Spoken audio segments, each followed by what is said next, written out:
Hi everyone, welcome to Hyde Park 2016, as Shayna said. I want to thank you all for attending our annual persuasive speaking competition, and I know you don't want to hear me talk on for a long time, so I want to give thanks to a couple special people, and I want to start those thanks with our contestants that are right down here in the first row. So if we can give them a round of applause before we start. I am sure many of you would rather be sitting in those seats than coming up on this stage as they're going to do. So we appreciate your attentive participation and just listening to them talk about things that they really care about. All of these speech topics are topics that they're really passionate about and that there's something that they really wanted to make sure that they could share in a more public forum like Hyde Park. That's why they decided to actually file applications for this speech competition. This actually started in very small classrooms. As you can see, we've grown to a much larger audience here, and we just really appreciate all the support from the instructors, the staff, the college, and the community for really supporting this event and making an opportunity for students to speak on a larger forum. So like I said, we want to thank the contestants. I also want to thank all of their instructors who've done a lot of work in this class. I could not run this class without my 20-some instructors that help all of you on a daily basis. You don't see my face, but you see theirs, and we just want to say thank you to them for all of their hard work in helping you perform to the best of your ability. So thank you to all the instructors. I want to take a minute to introduce our esteemed panel of judges this year. We have a rotating cast, and it's really helpful to get feedback from professionals in the area and the community for these particular students. So I want to start with Dr. Jeff Child, our interim director of the School of Communication Studies. Lori Wemoff is the executive director of the Kent Area Chamber of Commerce. Dr. Dave Trebing is an associate professor here in the School of Communication Studies. Dr. Amy Reynolds is our new Dean of CCI. And Dr. Erin Hollabaugh is the Associate Professor at Kent State University, Stark. So thank you so much. We appreciate your time and feedback, so thank you for attending. I also want to thank a few special people in addition to our instructors. Josh Talbot, thank you for running all of our tech here. Lindsay Kuntzman and Rachel Gill, thank you for the event planning and the marketing. Kent Communication Society, thank you for helping manage and crowd control at this particular event. Dr. Ponder is not here yet, but he runs stats when the judges are done with their scoring, so we thank him as well. And the music that you heard coming in and that you'll hear at break, Dr. Michael Beam put all of that together. So we really appreciate his help in helping set the tone of the event. So thank you for all of the support. Like I said, I'm going to let the contestants do the introductions of them, and Shayna Fisher is going to come back up on stage to start that process now. So thank you all for attending, and we will see you later.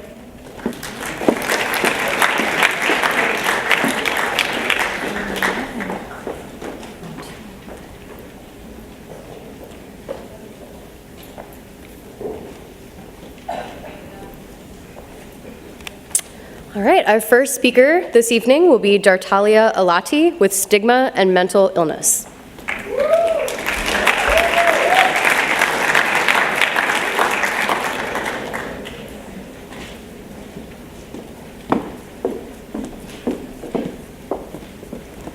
So, high school graduate.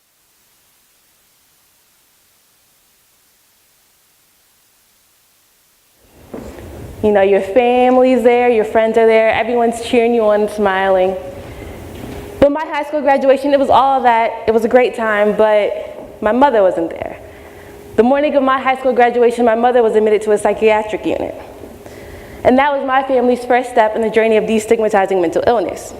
Now, you and I both know that mental illness is stigmatized or looked down upon. But today, you're going to leave with concrete ways to combat that stigma. The public has not always had the best interests of the mentally ill in mind. In a 2015 article written in the Indian Journal of Psychological Medicine, written by Shima Kunwar, titled "Mental Illness and Stigma, Has Psychiatry Done More Harm Than Good?" he speaks of a 13th century mental institution called Bedlam. And there was a specific time in Bedlam's history where people would pay money, and these visitors would provoke the people in the mental institution for their enjoyment. And now things like that don't happen anymore, but mental illness is still stigmatized in the media. In a 2002, mental health advocate and author Patrick Corrigan wrote an article called "Understanding the Impact of Stigma on People Living with Mental Illness." And he explores the 3 biggest misconceptions of people living with mental illness in the media. And those misconceptions can be illustrated in the critically acclaimed film, Silver Linings Playbook. How many of you guys have seen this movie?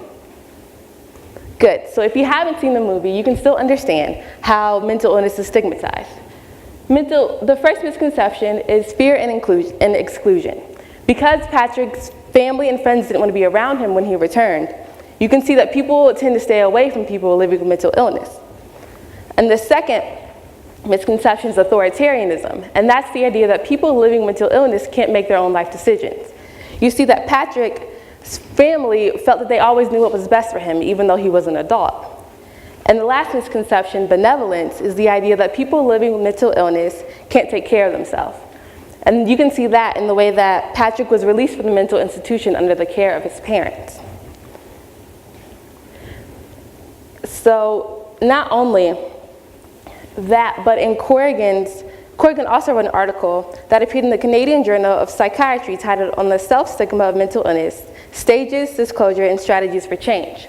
And in that, he talked about when that outer stigma is internalized, and that's called self-stigma. Along with his research, Nicholas Roche wrote an article titled "Mental Illness Stigma, Concepts, Consequences, and Initiatives to Reduce Stigma." And when that stigma is internalized, it drops the self-efficacy or the desire to pursue opportunities in people living with mental illness. Because if they continue to hear that they cannot take care of themselves or not live alone, they start to believe those things. So now that you understand how mental illness is stigmatized, let's look at some ways you can combat that stigma. In 2004, an article written in the American Journal of Orthopsychology called the SMILES Program, written by Erica Pittman and Stephen Matthey, they discussed the importance of getting to know people living with mental illness on a very personal basis. Because once you put a face in a relationship with an illness, you're a lot less likely to stigmatize it. One of the most important things you can do is use person-first language. And that just names someone a person before their ailment. So in Patrick's case, he's a man living with bipolar disorder, not a bipolar man. People are still people. So if someone you love is living with mental illness, you may want to seek help in the form of small groups. Because if you're able to sit and talk about what the illness is and you can better understand it, you're less likely to stigmatize it. And one of the most important things you can do if you are living with mental illness is reclaim that stigma. And you can do all those things like find small groups on inspire.com or visit psychological services here at Kent State and they can point you in the right direction. So if you do decide to use that stigma to motivate you, you can do all the things that people tell you that you can't do. So now that you understand how mental illness is stigmatized, and what you can do to combat that stigma, you have no reason not to join the conversation. So the next time you hear someone oversimplify mental illness or stereotype someone that has mental illness, the best thing that you can do is get involved and understand that all these things are a journey, so it's going to take time. So if you don't remember anything else I say today, remember not to perpetuate the negative ideas and in turn continue the silence.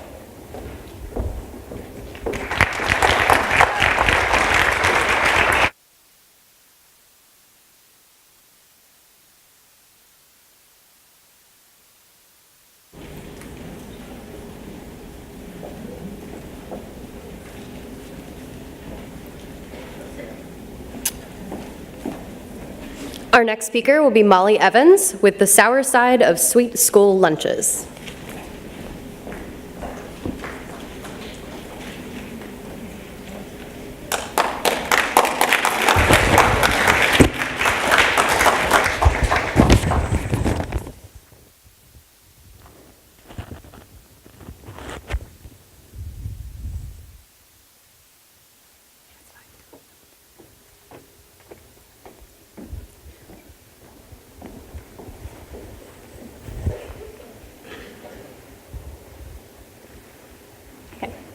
Imagine having a 6th grade child. As an overprotective parent, you expect when you send your child to school that they'll be protected from anything that may cause them harm. For the majority of the day, this is the case. Your child is well taken care of and protected. However, there's 30 minutes of each day where the faculty is not in control. The government is. During lunchtime, students consume mounds of innutritious food that is detrimental to their physical and mental health. So how does this relate to all of us? Well, there will come a time whenever all these young children are going to be active members in our society, that the way they have developed cognitively and physically will impact us all at some point. As a country, we are in the midst of the largest, most disease-provoking epidemic in the history of metabolic illness, and it is all driven by sugar. According to the Future Children Journal, poor diets and physical inactivity are pushing rates of overweight and obese children to record levels. According to Dr. Green, the author of Should Junk Food Be Sold in Schools, we as a society are consuming 106 more pounds of sugar than we did in 1800. This increase of sugar intake is leading to diseases such as heart disease, diabetes, and cancer.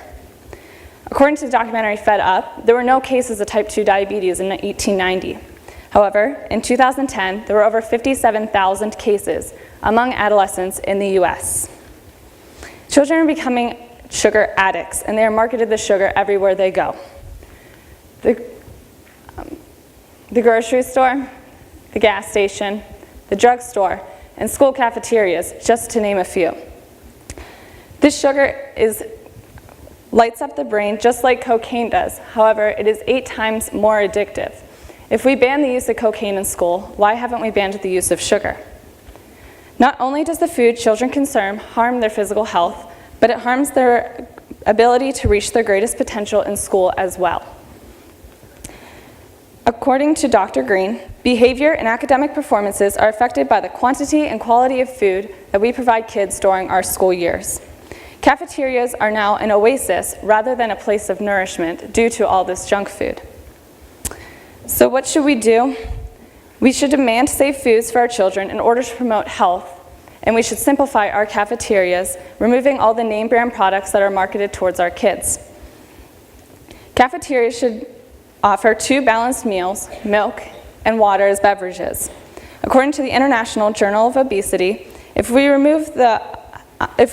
only offer healthy options, it'll eliminate the reverse effects. Forcing children to take healthy foods is costly and can result in reactance or avoidance behaviors, often leaving all this food uneaten. Although demanding safe and healthful foods is the right thing to do for children, there are some people out there who think otherwise. The first thing people think is that parents can pack their own kids' lunches, which is true in a sense.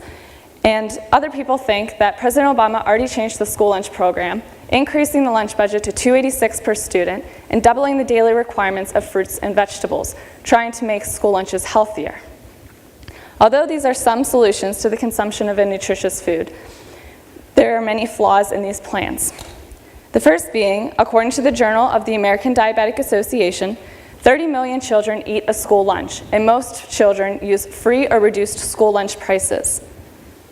According to the Journal of Human Resources, people who pack lunches come from families invested in providing the best for their children. This often is parents who are college educated, have high economic status, and provide an interactive home for their kids. Simply stated, not everybody can pack a school lunch. President Obama's revisions are not effective because schools are still full of name brand vending machines and snacks that are marketed towards our kids, causing them to be lifelong consumers. According to How Washington Went Soft on Childhood Obesity, pizza and French fries are congressionally declared vegetables.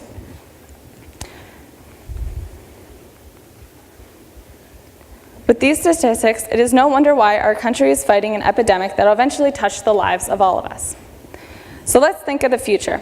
As stated in Fed Up, what will happen when 95% of our population is obese in 2 decades? Or when 1/3 of the population will have type 2 diabetes by 2050? Most importantly, what will happen when our children have not developed their best cognitive potential? The government should be regulating what is going in and out of school cafeterias, and we as adults should be demanding that all schools have safe and nutritious food for our students. We are living in a time where children are expected to live shorter lives than their parents. If we change what is going on their fork at least once a day, It'll be one small step to a better future for America's youngest and most helpless generation. Thank you.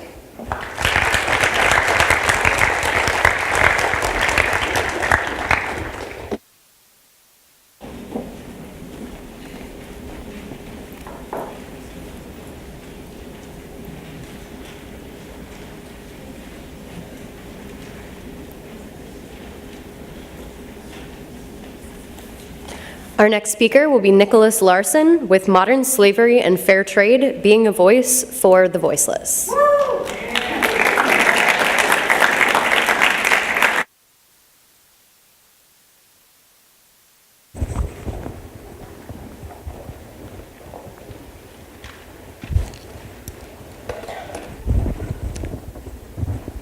So I have a confession to make to you guys. I sat up typing the parameters to this speech at about 1 in the morning with a 7:45 class staring me right in the face.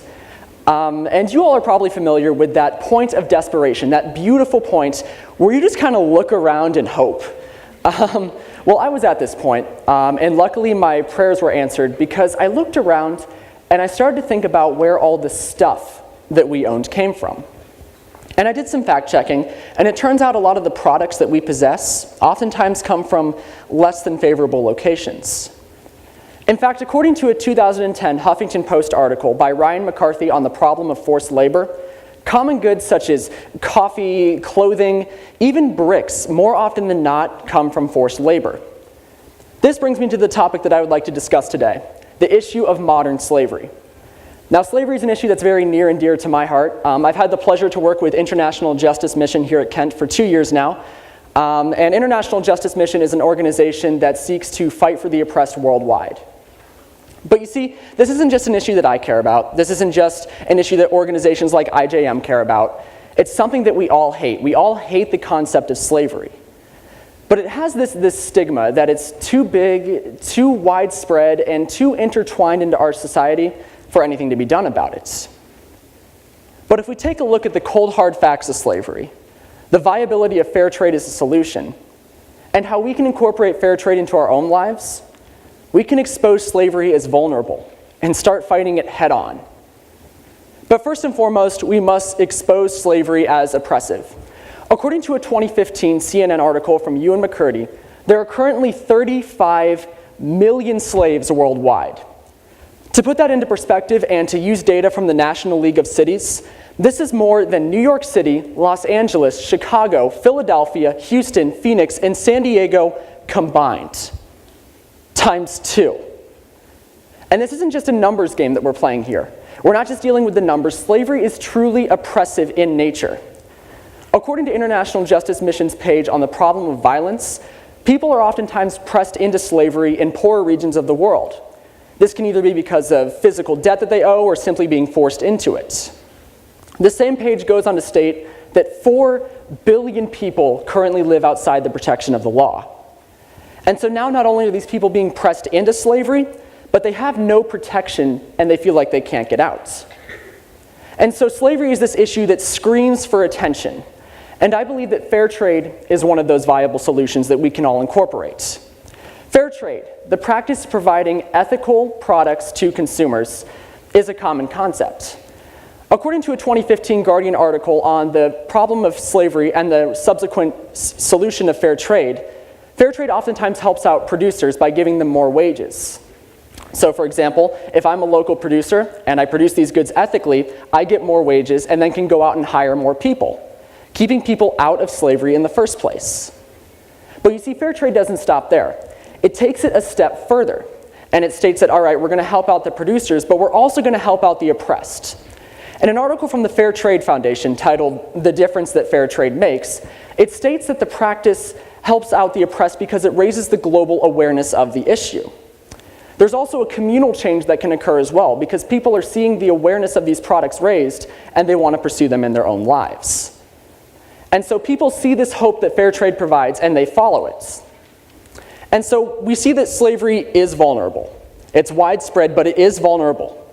And all that's left for us to decide is to take it head on. And just a few examples of fair trade that we can use in our lives. Bent Tree Coffee, right here in Kent, has been known to work with their producers closely to ensure an ethical brew.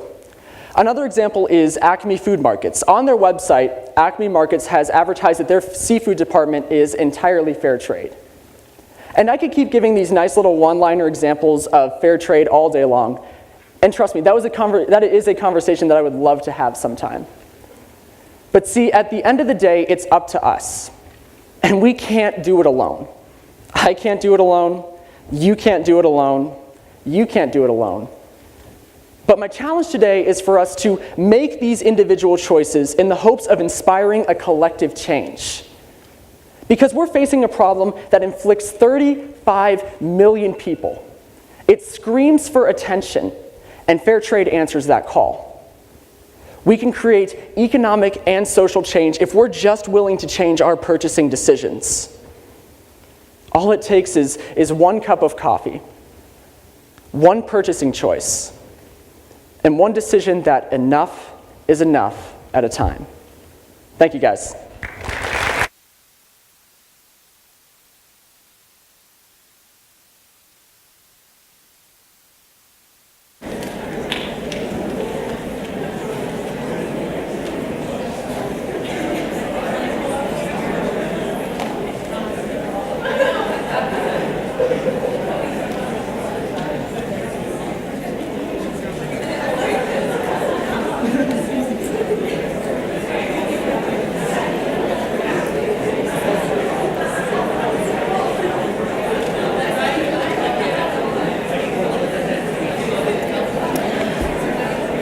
Our next speaker will be Faith Medlock on drugs and addiction, end the war, start the fight.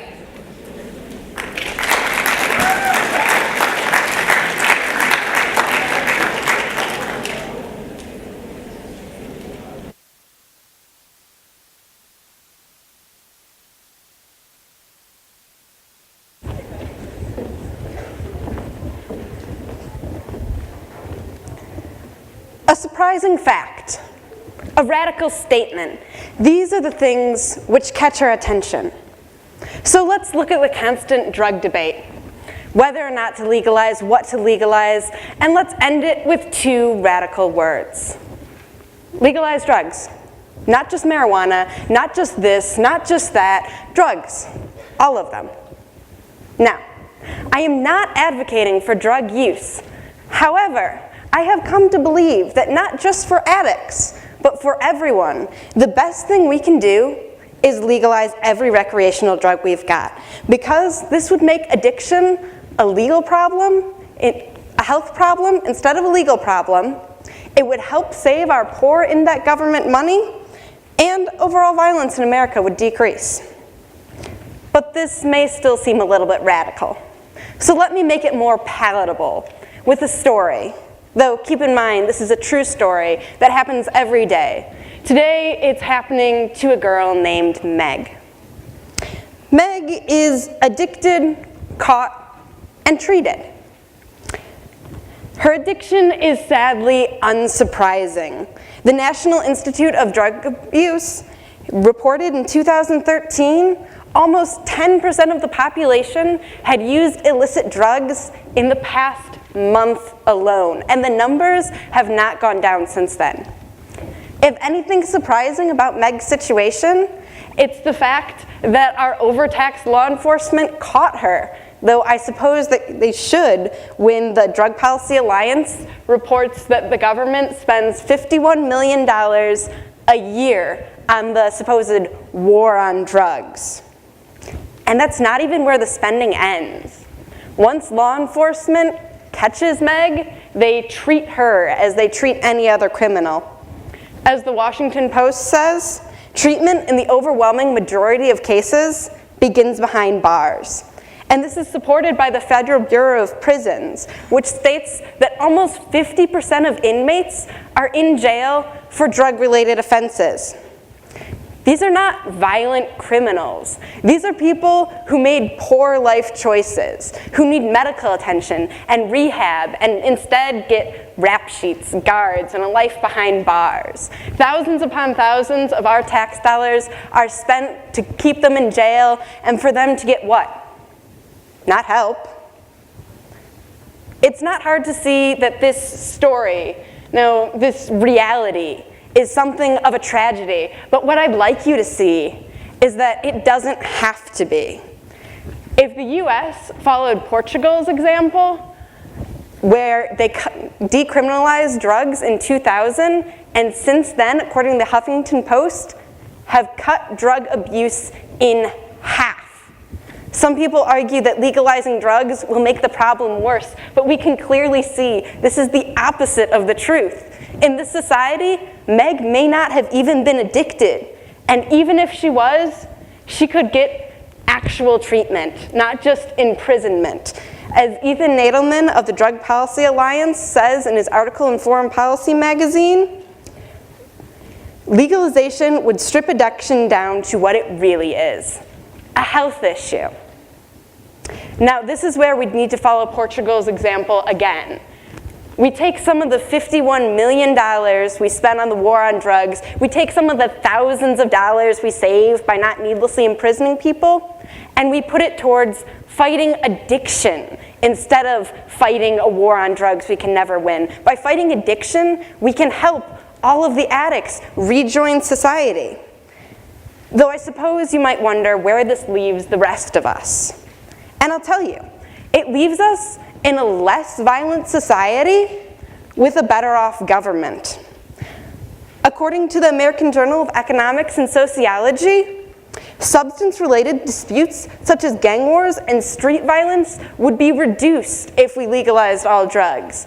And this is easy to see as true because instead of gangs fighting each other in the streets, we would have businesses fighting each other in courts, just as our society was designed to handle problems.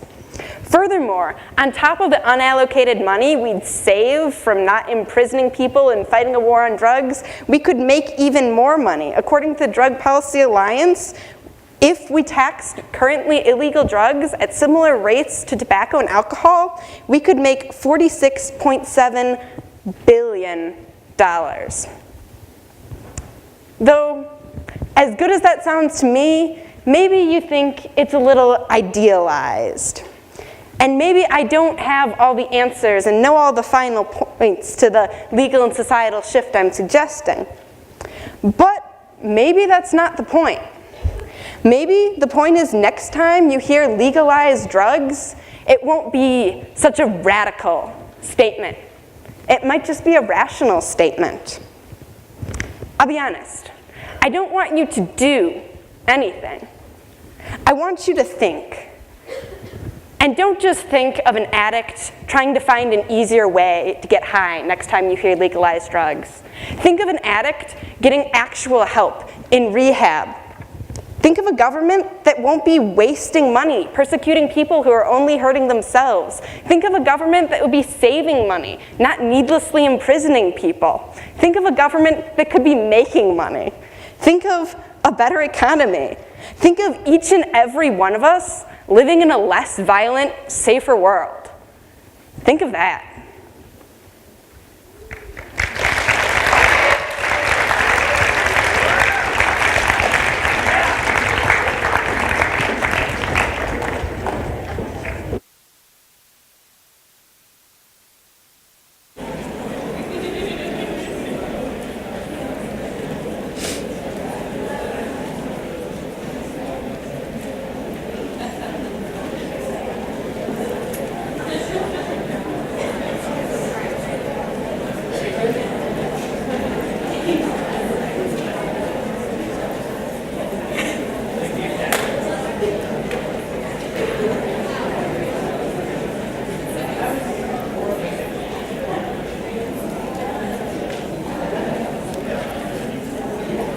Our next speaker will be Arkayla Tenney Howard with Laughter is the Best Medicine.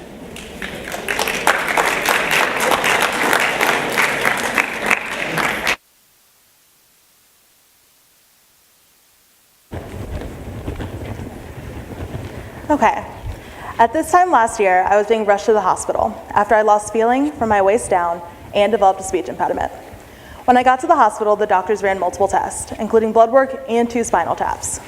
They couldn't figure out what was wrong, and eventually they decided I suffered from a severe anxiety attack. At that point, I knew I had to do something to get my anxiety disorder in check before I made the trip from St. Louis, Missouri to Kent, Ohio to start college. I went to multiple doctors, and when I got there, a lot of them prescribed medication. I wasn't comfortable with the medication. Some of them prescribed counseling. I didn't want to talk to a counselor. And eventually, one person finally said, try humor therapy. Humor therapy, or laugh therapy, is simply incorporating laughter into your lives to help combat mental illness. Laughter is a physical action that, depending on the intensity, involves facial muscles, powerful contractions of your diaphragm, vocal variations, and bodily movements such as swaying or clapping. Now that you guys know how I discovered humor therapy and a little bit about what laughter is, I'm going to tell you about all the benefits, health benefits, and interpersonal communication benefits of laughter. So, who in the audience is a left-brainer? No left-brainers? Okay, we got a couple. Who in the audience is a right-brainer? Is there anyone out there that'd like to unite both halves of your brain? All right, we got a couple. Try laughter. So I have a joke for you guys. What do you call fish with no eyes? Some of you guys know it. Okay. Awesome. So, whether you guys laughed or not, which clearly I paid some people to laugh at that joke, or gave me an awkward stare, that joke did illustrate something for you. After an experiment at the College of William and Mary Williamsburg in 2007, Peter Dirk stated that your entire brain is united when you laugh. So when you heard my joke, you began the processing in your left hemisphere. You continued processing in your frontal lobe. You realized the pattern or got the joke in your right hemisphere, and you decided if you're going to give me an awkward stare or a little bit of a giggle when activity hit your occipital lobe. Mental health and physical health go hand in hand, of course. In an online article on helpguide.org in 2015, Dr. Gene Siegel and Melinda Smith wrote that laughter actually protects your entire body. It increases your immune cells, it releases endorphins like what you get from exercise, it increases blood flow, and it protects against cardiovascular disease. That's a lot of physical health benefits. So who in the audience is stressed? It's April, it's week 13, is there anybody stressed? I kind of figured, I am too. Is there anyone in the audience who wants to be more confident, whether it's with your appearance or with grades? I'll raise my hand too, I feel it. Is there anyone out there who wants to be, I don't know, emotionally stable while they're in college? All right, I figured. Well, all of you guys should try laughter. Finals are only 1 month away. I need scary music at that point, right? And all of us need stress relievers to prevent from being overwhelmed. And Pulmonary Rehabilitation, Guidelines to Success, published in 2007, it actually said, Patty Wooden, the author, said that you get power and courage from being able to laugh. So when you're working on a study guide, if you can make a joke out of one of the examples in your notes, you'll actually be able to study better. Siegel-Smith also supports this by describing psychological distance. That is when you look at your problems through a comical lens. For instance, studying for finals and being totally brain dead is a problem. Make a joke out of it so you can solve it. Well, emotional stability, which hopefully we'll all achieve before we graduate, is pretty important when you're starting a relationship, right? Another really important aspect is interpersonal communication. Siegel and Smith wrote that laughter actually heals disagreements, resentments, and hurts. So, how many of you guys have been in a fight with your parents? How many of you guys have gotten really mad in a fight with your parents? And how many of you guys have made your parents really mad? Of course. So when you're in that heated argument with your parents, all you need to do is have like a younger sibling or a pet come in, do something a little bit goofy, then everyone laughs and the tension is released, and you can relax enough to actually discuss what you're talking about instead of yelling. Clearly, laughter can help with already established relationships, but it can help spark new ones too. Now, everyone's been on the Esplanade, right? Imagine you're walking down the Esplanade. To your left, you see a girl blank-faced, no emotion at all. Now to your right, you see a girl laughing at the most hilarious joke that she has ever heard. Clearly, you're going to notice the girl on the right, correct?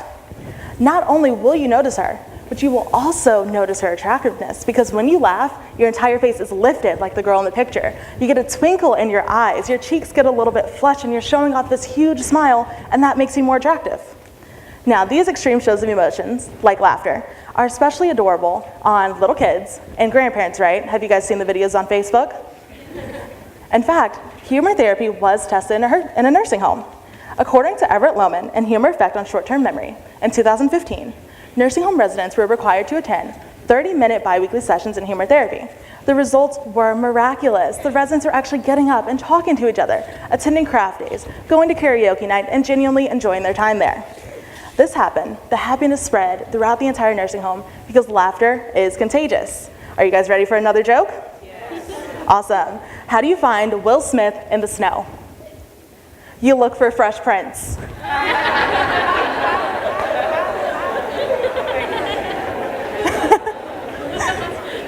All right, that one actually got a lot of laughs, I'm proud. So, the laughter may have started somewhere in the center here. May have started front left, back right. Regardless, someone next to you giggled and you felt the pressure to laugh too. And so the entire ballroom of Kent State University can laugh at a joke about Will Smith and snow. That's pretty remarkable. And that's because laughter is contagious. According to the Guardian website, in 2008, you can see everyone around you, including a ballroom full of people, enjoying the benefits of your laughter too.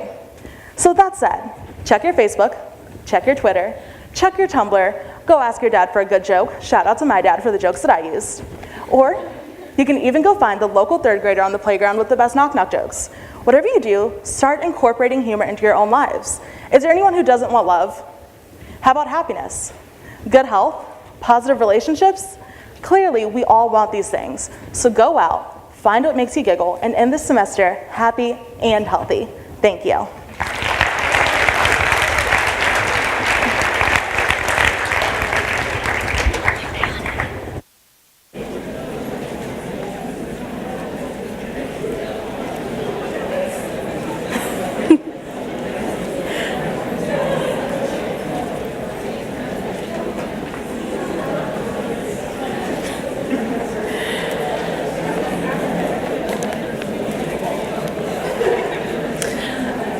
Our final speaker of the evening will be John Robleski III with Too Little, Too Late.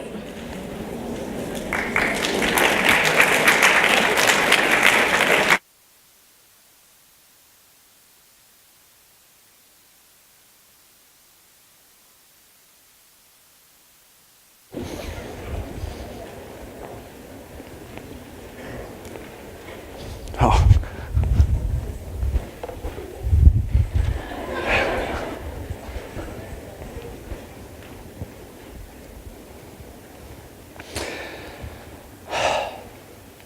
Andreas Diamantopoulos was a Kent State student up until this year, and according to the Kent Stater, he was a scholarship wrestler too. In February of this year, just less than 2 months ago, Andreas was taken by a heroin overdose. Had Andreas had access to a medically supervised heroin injection center, he could have survived and even recovered from his addiction. Now, a medically supervised heroin injection center is not what it sounds like. These facilities don't endorse drug use and they don't supply drugs of any kind.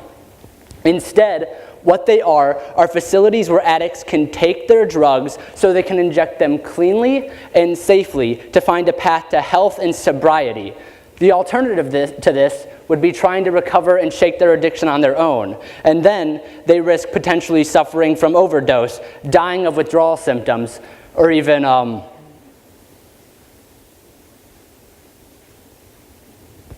falling back into addiction. This is your community, it's our community, and addiction can happen to anybody, so we need to suppress it when it has the potential to reach our own homes and our friends like Andreas. This is especially a problem amongst youth, considering that according to a 2015 study done by the Center for Behavioral Statistics and Quality, in 2014, nearly 20,000 adolescents were addicted to heroin in 2014. I'm a student here, and unfortunately, I've had to watch people let heroin and opioid addiction control their lives. But supervised injection centers are a proven success where they've been implemented. Not only do they cause a marked improvement in public health, but they can save lives both actively and preemptively. To get you on board, you should see that these facilities can benefit you even if you're not an addict, because they have a great impact on public health. Now, the first facility we're going to look at started in Sydney, Australia in 2001, and it's called MSIC, which stands for the Medically Supervised Injection Center. And according to a 2010 study done by KPMG, between the years of 2001 and 2006, MSIC in Sydney prevented 234,000 public injections from happening. That's 234,000 people who aren't using dangerous and deadly drugs in public places like parks, bathrooms, and city streets. That's also 234,000 unsanitary, oftentimes diseased needles that aren't going to be trashed in public places where people like you and I have access to them, or even children have access to them. Speaking of disease, one of the main functions of these facilities is to provide safe and clean injection methods to help prevent the spread of diseases like HIV and AIDS. According to a 2014 journal published by the International AIDS Society, the presence of one of these injection facilities caused a marked improvement in HAART medication adherence and patient survival amongst patients at nearby treatment centers specifically designed for patients who were addicts suffering from AIDS.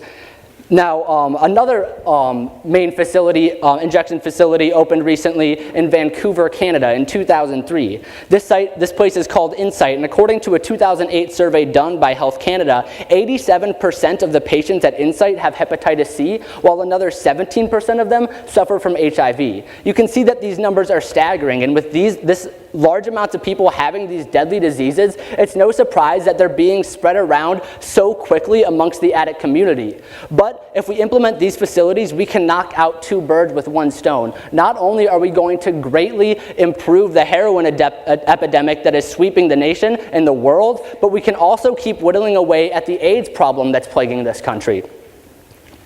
Now, not only are these centers preventing deadly disease, but they're actively saving lives. Now, another one of the vital functions of these facilities is that of overdose management. And according to that 2010 KPMG study I mentioned, between 2001 and 2009, MSIC Sydney prevented 3,426 overdoses from resulting in fatalities. That was every single overdose that occurred at the location, and there were 0 fatalities there within an 8-year period. So you can only imagine how many hundreds of thousands or even millions of lives we could potentially save over the next 10, 20, or 30 years if we started implementing these facilities on a nationwide or global scale. Now, not only are these centers preventing deadly disease, places like MSIC don't only save lives as they're almost lost to cases like overdose. They also act as a gateway to treatment, rescuing addicts from addiction and other factors before they even need to be saved. We're going to look at that KPMG study done in 2010 again. And the first 8 years that MSIC was open, they saw 47,396 instances of non-injection treatment. Now, 7,856 of these occasions were for other drug and alcohol-related treatment. So not only are we going to be helping heroin addicts, but we're going to be helping people struggling with addiction all across the board. They also saw 22,000 instances of vein care and safe injection advice, with the remainder of that 47,000 figure going to people who are searching for other outlets for sobriety, health, and recovery. Now we're going to look at that Insight location that opened Vancouver again in 2003. And according to the 2015 Health Canada survey, they've averaged 600 visitors every single day since they've opened, with approximately 20% of these patients coming in for non-injection services like counseling. That's 120 people every single day who are seeking better lives for themselves and for their family members who are trying to cope with their addiction. Ladies and gentlemen, by every single factor, we can see that these facilities do nothing but help everyone, so our only regret should be that we haven't done it already. Had we paid more attention to this problem earlier and given students like Andreas access to a place like MSIC or Insight, Andreas may still be alive. In 2014, according to the CDC, 10,574 people died in this country of heroin overdose. We know that these injection facilities work not only by saving lives of users, but by benefiting the safety of non-addicts like you and I. So we need to understand that this problem is currently overlooked. So the longer we wait, the more lives we lose. A solution is achievable, and a nationwide and global effort and conversation about this can stop this epidemic in its tracks. On that note, I'd like to leave you guys with a Chinese proverb. The best time to plant a tree was 20 years ago. The second best time is today. Thank you.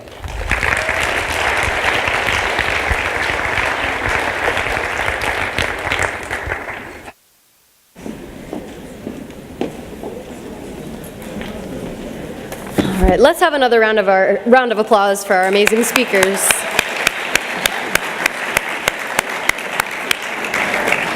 So at this time, we ask you to participate in selecting the People's Choice Award winner. We'll be using the VoteVox website software, so if you could all get out your cell phones, your tablets, your electronic devices, and the instructions are posted over there on the screen. We'll be back shortly as soon as the judges have finalized their scores. Thank you.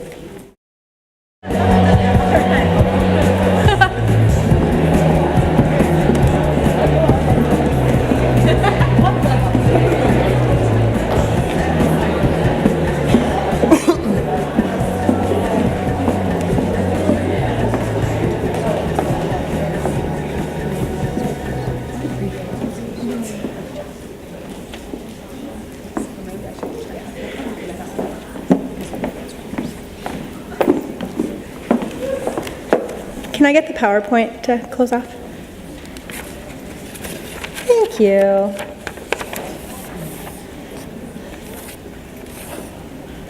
Maybe.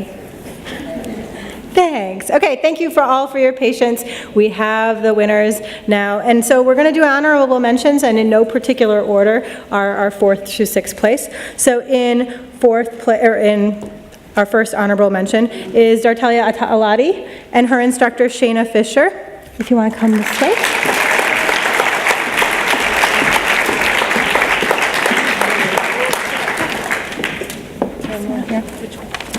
Through here. So our photographer is not here.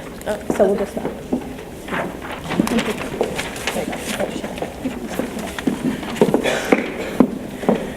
Our next honorable mention is John Robleski and his instructor, Sanguk Lee.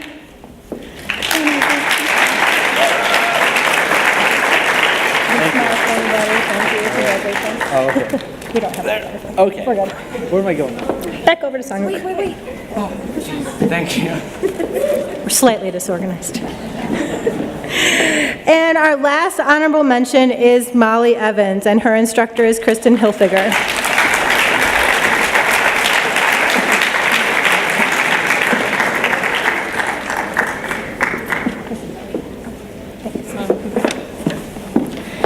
So now, this is the point where you're going to have to write down the people who won, those of you filling out extra credit forms. So I'll give you a second.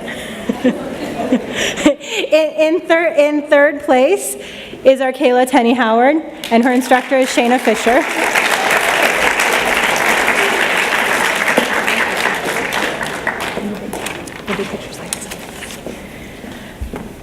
And in second place, you're all waiting with bated breath with their pens posed. In second place is Faith Medlock, and her instructor is Zachary Humphreys.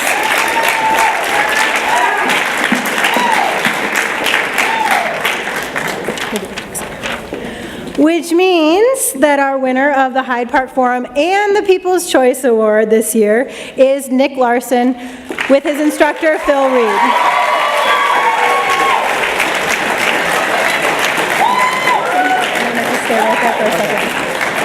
The judges, those of you wondering why Nick might have won, the judges were very clear about his passionate delivery and his well-researched instruction in terms of how he incorporated his sources. So congratulations to all of our participants. Thank you so much for attending. Be careful on your way out. Have a good night.